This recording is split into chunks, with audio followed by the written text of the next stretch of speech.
की बात है कि रावण की बहन शूर्पणखा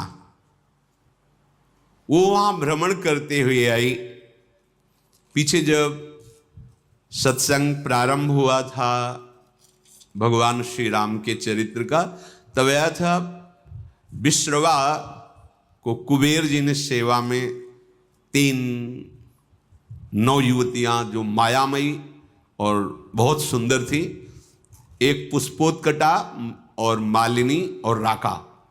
पुष्पोत्कटा से रावण कुंभकर्ण, मालिनी से विभीषण और राका से ये शूर्पणखा और खर, इनका प्रादुर्भाव हुआ था।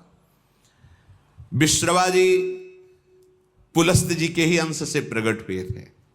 उत्तम ब्रह्म ऋषि हैं जो ब्रह्मा जी के मानस पुत्र कहे गए हैं, पर क्रोध भाव से कुबेर जी के साथ द्वेष करते थे। प्रारंभ में सुना था उस भाव का प्रभाव हुआ कि माता राक्षसी कुल की थी, तो ये राक्षस स्वभाव वाले प्रकट हुए।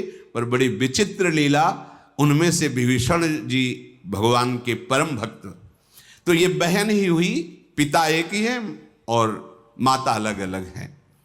ये घूम रही थी, पता नहीं कौन सा सौभाग्य भगवान पर इसकी दृष्टि पड़ी और मोहित हो गई। यद्यपि ये बड़ी भयावनी और राक्षसी स्वभाव की, उसने देखा भगवान श्री राम को तो हृदय में विकलता हो गई। ऐसा सुंदर रूप, अपने को रोक नहीं पाई। प्रणाम है भैया, भगवान के रूप में कौन नहीं मोहित हो जाएगा, प्रणाम है। पर भाव कुछ दूसरा है इसका, आंतरिक। जैसे प्रेम तो गोपीजनों ने भी किया और प्रेम मथुरा की कुब्जा ने भी किया, पर जय जयकार कुब्जा की नहीं, गोपीजनों की ही। श्री कृष्ण सुखार्थ निष्काम प्रेम गोपीजनों के हृदय में है। और थोड़ा तो इसलिए श्री शुकाचार्य जी ने तो उसके लिए दुर्भगा शब्द का भी प्रयोग किया है कुब्जा के लिए। गोपीजनों की चरण रज तो बड़े बड़े महापुरुष बंधन करते हैं।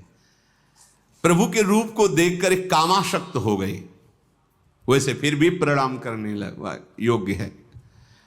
कोई ऐसा है ही नहीं, जब काम स्वयं काम से युक्त हो जाए प्रभु को देख के, कोटि काम के मन को मोहित करने वाले प्रभु का रूप है। पर कुछ भाव कुछ दूसरा है। इसके पति का नाम विद्युज्जुहा है। ये काल के राक्षस का प्रधानमंत्री है। रावण ने जब आक्रमण किया तो विद्युज्जुहा ने, प्रधानमंत्री था, उसने कहा कि तुम्हारी जो ये इच्छा है कि संपूर्ण ऋषि मुनियों को नष्ट किया जाए और राक्षसी राज्य हो, इसमें हम सहयोग नहीं करेंगे। ये शूर्पणखा का पति था विद्युज्जुहा। उसकी कोई आज्ञा का उल्लंघन कर दे बर्दाश्त नहीं था, तो रावण ने मार डाला था उसी दिन। अब जब पति को भी मार डाला तो उसके आगे किसका बस क्या है। तो रही थी अपने भाई खर के समीप ही पंचवटी में, पर सोच रही थी कभी अवसर आए, ऐसा अवसर आएगा तो तेरा विनाश मेरे द्वारा ही होगा। तूने मेरे पति को मारा। वो राक्षस तो था विद्युज्जुहा, पर धर्मयुक्त था। वो कहता ऐसा नहीं, आप ऋषि मुनियों को मारे, राक्षस राज साबित करें, इस पे हम आपका सहयोग नहीं करेंगे। तो मार डाला उसने, क्योंकि जो अपने स्वार्थ में अंधे होते वो रिश्ते नातों का सम्मान नहीं करते। अब ये स्त्री शरीर में थी तो राक्षसी, पर मन मारे बैठी थी कि कोई हमें ऐसा अक्षर दूषण तीसरा, ये सब अनुगामी थे रावण के, रावण की आज्ञा पे चलते थे। तो सोचा कि अगर इनसे भी जरा बोलेंगे तो ये हमें मार डालेंगे। रावण का विरोध कोई कर दे ऐसा है ही नहीं। त्रिभुवन में कोई नहीं था कि उसके खिलाफ कोई बोल सके। अंदर ही अंदर सोच रही कभी तो अवसर मिलेगा, जीवन व्यतीत करूंगी, लेकिन जिस दिन अवसर मिलेगा इसका नाश करवाऊंगी।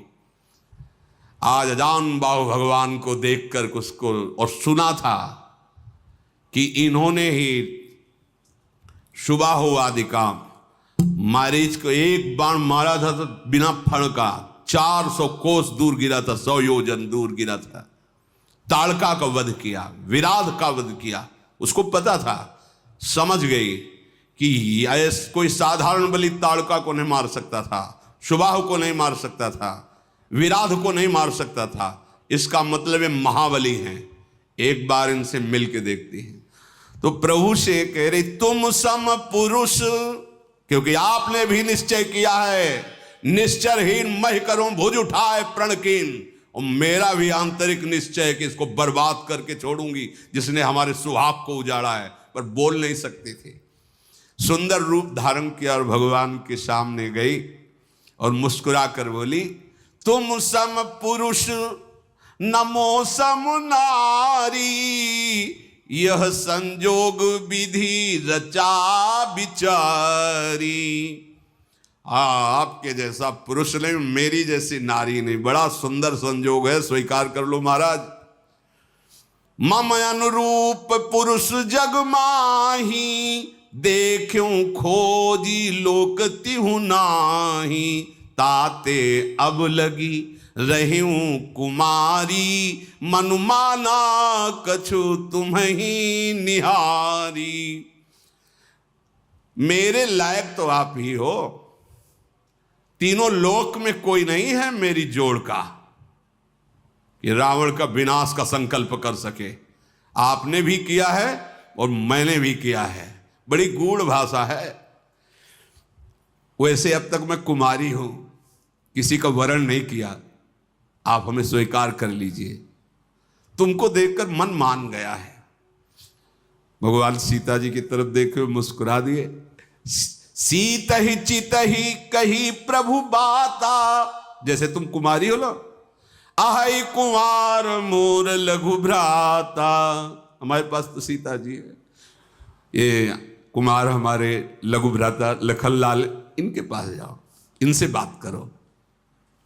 ओ गई लक्ष्मण रिपु भगनी जानी, प्रभु बिलो की बोले मृदुबानी। सुंदरी सुन मैं इनकर दासा, पराधीन नहीं तोर सुपासा। प्रभु समर्थ कौशलपुर राजा, जो कछु करही इन्हीं सब छाजा। सुंदरी, मैं तो प्रभु का दास हूं, पराधीन हूं, मेरे द्वारा तुम्हें कभी सुख नहीं मिल सकता।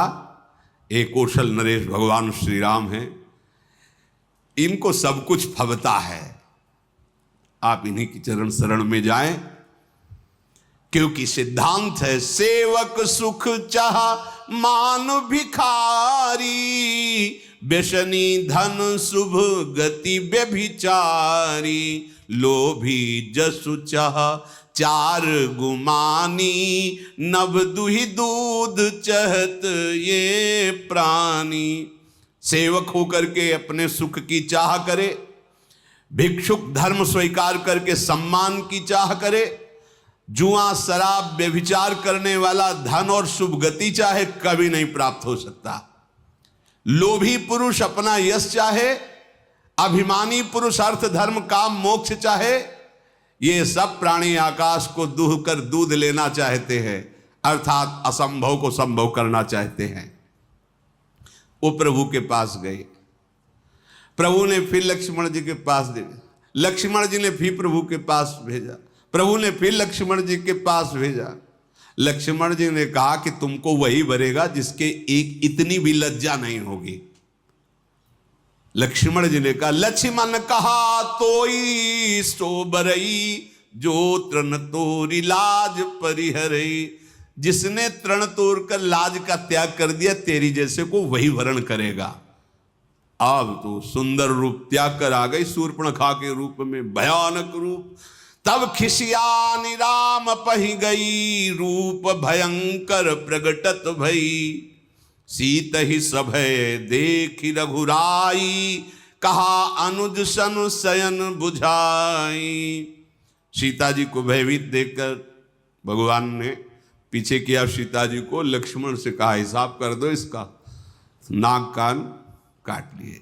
लक्ष्मण तिलाघो सो नाक कान बिन कीन, ताके कर रावण को मनो चुनौती दीन। नाक कान काट के मानो निशाचर राज रावण को चुनौती भेजी हो।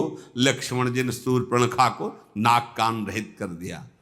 अब तो जब नाक कान कटा तो ऐसा लग रहा था जैसे गेरू के पहाड़ से पानी का धारा गिर रहा हो, ऐसे खून बहने लगा। नाक कान बिनु भई बिकरारा, जनु स्रव सैल गेरू के धारा।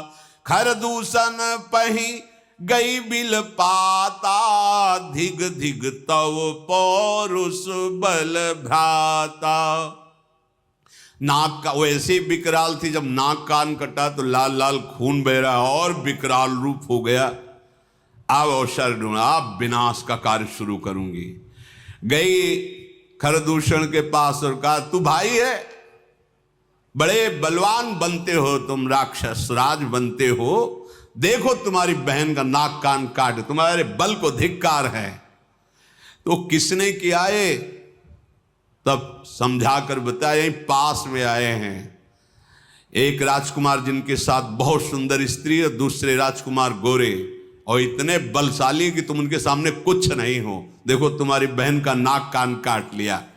अब तो तुरंत आदेश किया, तो जैसे काजल के पर्वत पंख धर के उड़ रहे हो ऐसे ऐसे भयानक राक्षस अपने असली सब रूपों में युद्ध की तैयारी की। नाना वाहन नाना कारा, नाना युद्ध धर घोर पारा, सूप नखा आगे कर लीनी। आगे आगे सूप नखा नाक कान काटे हुए खून बहते जा रहे, पीछे से भयानक सेना, चलो ले चलो, कहाँ है वो राजकुमार। अब तो मृत्यु के वशीभूत होकर ये सब खिंचे हुए चले जा रहे राक्षस, गरज रहे हैं, ललकार रहे हैं। कोई आकाश में उड़ रहा है, कोई बड़ी अपनी बलवीरता की डींगे हाँक रहा है। अरे कोई कहता जीते जी दोनों भाइयों को पकड़ लो, पकड़ के मार डालो, उसकी स्त्री को छीन लो, ऐसे आवाजें गूंज रही। भगवान ने धूल देखी, लक्ष्मण से कहा, राक्षसों की भयानक सेना आ रही, तुम सियाजी को ले जाओ और कंदरा में गुफा में छुप करके रहो, सावधान रहना, बड़े मायावी राक्षस हैं ये। लक्ष्मण जी धनुष पर प्रत्यंचा चढ़ाकर बाण लिए हुए सीता जी को आगे करके गुफा में जाके सीता जी को विराजमान किया। अब वो राक्षसों की सेना समीप आई, राम जी ने टंकार की धनुष की, तूड़ी से बाण निकाल करके हाथ में लिया। कठिन टंकार सुनते ही कांप गए सारे राक्षस। सारंग धनुष की टंकार भगवान का ये दिव्यास्त्र है। आपने केश पासों को चूड़ा के रूप में, अपने पीतांबर को कमर में कसा। आई गए बगमेल, धरहु धरहु धावत सुभट, जथा बिलो की अकेल, बाल रवि घेरत दनुज। पकड़ो पकड़ो, मारो मारो, ऐसा कहते हुए खरदूषण तीसरा पूरी सेना सब नजदीक आ गई। जैसे बाल सूर्य